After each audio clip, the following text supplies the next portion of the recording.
વિભાગે આગામી 7 દિવસ એટલે કે 29 ઓગસ્ટથી 4 સપ્ટેમ્બર માટે રાજ્યમાં ભારેથી અતિભારે વરસાદની આગાહી કરી છે।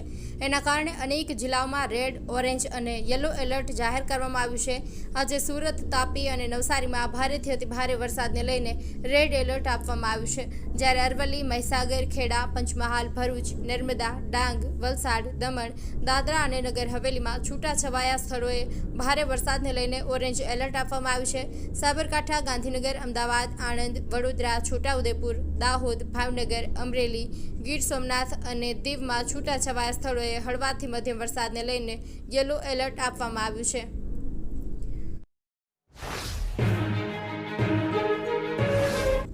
અમદાવાદ 7th ડે સ્કૂલમાં થયેલી વિદ્યાર્થીની કરપીણ હત્યાથી વાલીઓ અને વિવિધ સંગઠનોમાં ભારે આક્રોશ ફેલાયો છે।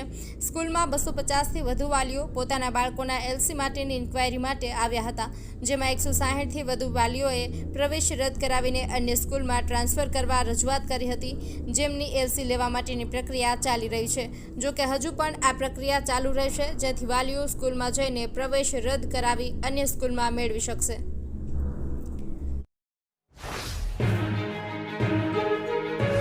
ગુજરાતની સંસ્કારી નગરી તરીકે ઓળખાતા વડોદરા શહેરમાં ફરી એકવાર શાંતિ ભંગ કરવાનો પ્રયાસ થયો છે। શહેરના ન્યાય મંદિર વિસ્તારમાં આવેલા ભગતસિંહ ચોક નજીક દૂધવાલા મહોલ્લામાં ગઈકાલે રાત્રે 11:30 વાગ્યે ગાડીના હોર્ન વગાડવાની નજીવી બાબતે બે કોમના લોકો આમને સામને આવી ગયા હતા, જેના કારણે ભારે બબાલ સર્જાઈ હતી। આ ઘટનાથી વિસ્તારમાં તણાવનું વાતાવરણ ફેલાયું હતું અને લોકટોળા એકઠા થયા હતા।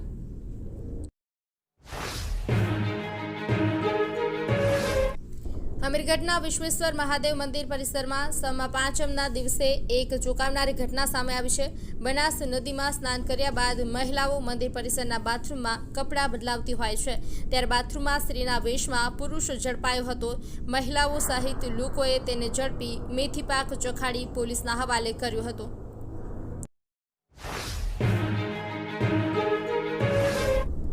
આગામી મહિને નવરાત્રિનો તહેવાર શરૂ થવાનો છે। ભક્તિ અને ઉપવાસના આ તહેવારમાં ગરબે ઘૂમતા હોય છે। રાજ્યમાં વિવિધ પાર્ટી પ્લોટો અને ક્લબના નવરાત્રિ મહોત્સવનું આયોજન કરવામાં આવતું હોય છે, જેમાં યુવક યુવતીઓ ગરબા રમવા માટે જતા હોય છે। ત્યારે વિશ્વ હિન્દુ પરિષદ અને બજરંગ દળ દ્વારા નવરાત્રિના તહેવારમાં ગરબાના આયોજકે પાર્ટી પ્લોટ અને ક્લબની બહાર પ્રવેશ દ્વાર પર તમામ ખેલૈયાઓનું હિન્દુ પ્રથા પ્રમાણે તિલક લગાવીને પ્રવેશ આપે તથા એન્ટ્રી ગેટની બહાર વિધર્મીઓને પ્રવેશ નથી એવી જાહેરાત કરતા બોર્ડ કે બેનર્સમાં સૂચના લગાવવા જણાવ્યું છે। જામનગર શહેર જિલ્લા કોંગ્રેસે આજે પત્રકાર પરિષદ યોજી વોટ જાગૃતિ અભિયાનની જાહેરાત કરી હતી। આ અભિયાન 1 સપ્ટેમ્બરથી 16 સપ્ટેમ્બર સુધી શહેરના તમામ 16 વોર્ડમાં યોજાશે। જામનગરના પૂર્વ સાંસદ વિક્રમભાઈ માડમે જણાવ્યું કે કોંગ્રેસ નેતા રાહુલ ગાંધીએ પુરાવા સાથે ચૂંટણી પંચ અને ભાજપના કથિત વોટ ચોરીના ષડયંત્રને ઉજાગર કર્યું હતું।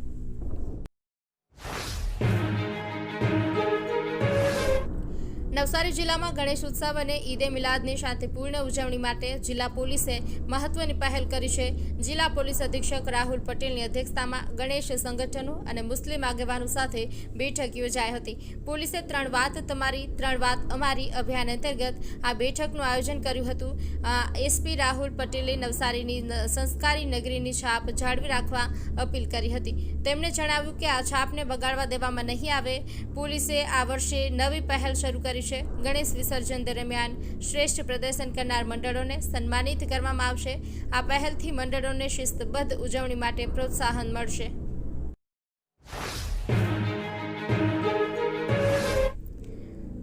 આણંદના બાખરૂલ સ્થિત યુગ પુરુષ વિવેકાનંદ સ્પોર્ટ્સ કોમ્પ્લેક્સમાં નેશનલ સ્પોર્ટ્સ ડેની ઉજવણી કરવામાં આવી। સ્પોર્ટ્સ ઓથોરિટી ઓફ ગુજરાત અને જિલ્લા વહીવટીતંત્ર દ્વારા આયોજિત કાર્યક્રમમાં નાયબ મુખ્ય દંડક રમણભાઈ સોલંકીએ અધ્યક્ષ સ્થાન શોભાવ્યું હતું। કાર્યક્રમમાં રાજ્ય અને રાષ્ટ્રીય કક્ષાએ ઉત્કૃષ્ટ પ્રદર્શન કરનાર જિલ્લાના રમતવીરોનું સન્માન કરવામાં આવ્યું હતું। આ વર્ષે નેશનલ સ્પોર્ટ્સ ડેની ઉજવણી હર ગલી હર મેદાન ખેલે સારા હિન્દુસ્તાન ખેલે ભી ઓર ખિલે ભી થીમ આધારિત કરવામાં આવી હતી।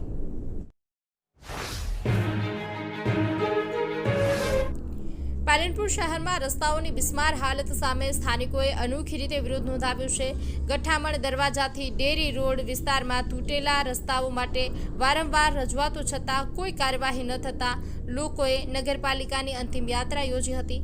આ વિસ્તાર શહેરનો મુખ્ય ભાગ છે, જ્યાં ધારાસભ્ય, જિલ્લા પોલીસ વડા અને કલેક્ટરનું નિવાસ સ્થાન આવેલું છે. સામાન્ય વરસાદમાં પણ રસ્તાઓ પર ખાડાઓ પડી ગયા છે. સ્થાનિકોએ રસ્તાના રિનોવેશન માટે અનેક વખત રજૂઆતો કરી છે.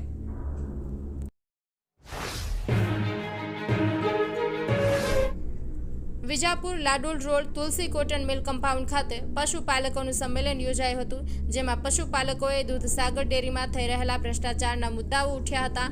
દૂધસાગર ડેરીના ગેરવહીવટની તપાસ કરવાના મુદ્દે પશુપાલકોએ મામલતદાર અમિતસિંહજી ભાટીને આવેદનપત્ર આપી આક્રોશ સાથે રજૂઆત કરી હતી.